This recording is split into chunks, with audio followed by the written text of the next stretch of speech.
Welcome to the Weekday Report for Friday, February 28th. I'm Tracy Pelishek. Here's a brief look at the news.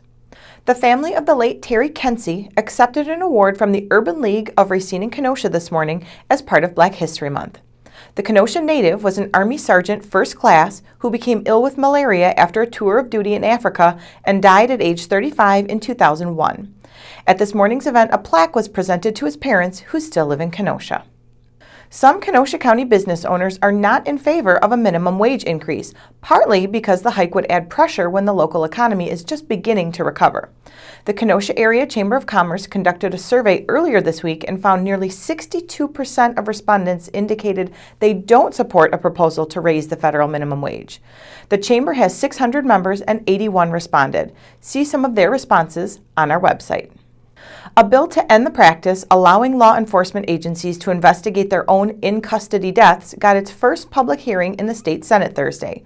Among those who testified in support of the bill was Michael M. Bell, who has been pushing for such legislation for nearly a decade. Char Summers has spent the last 20 years helping people find relatives, often reconnecting birth parents with the children they gave up for adoption. The Kenosha resident got hooked on the satisfaction that came from reuniting families. She was part of a story in a recent issue of Good Housekeeping magazine after she helped a Kentucky woman find her youngest sister. The state and defense don't agree on the facts behind a man's guilty plea for reckless injury of his girlfriend. Kenosha resident Michael Murphy was charged in May with the September 2012 beating death of his girlfriend, who died 4 days after she was found unconscious in the basement of Murphy's home on 23rd Avenue. The case was in court Thursday for a sentencing hearing, but the defense and prosecution don't have the same view of what Murphy actually did. A new sentencing hearing is set for next week. A resolution calling for the Common Council to request a public hearing on allegations against Fire Chief John Thompson will again be placed on the Public Safety and Welfare Committee's agenda. Chairman Rocco LaMacchia said the committee acted in error by prematurely stopping discussion on the proposed resolution earlier this week. The committee will consider it again on March 10th. What's trending? It's Friday, so we're pitching softball on Facebook today. The Academy Awards are Sunday, and we want you to give us your winning picks. Go to our Facebook page to share your predictions.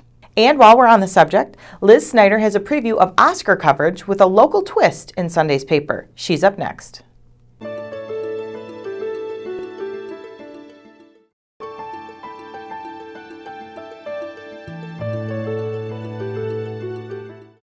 This year's Academy Awards on Sunday will resemble Kenosha Day at the Oscars.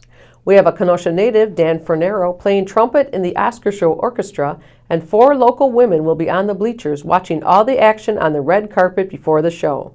The local fans are hoping to see such favorites as George Clooney, Jennifer Lawrence, and Bradley Cooper. Look in our Sunday Kenosha News for stories on all the Oscar action, plus Oscar predictions from our own local experts. Thanks, Liz. Now, here are a couple stories we're working on.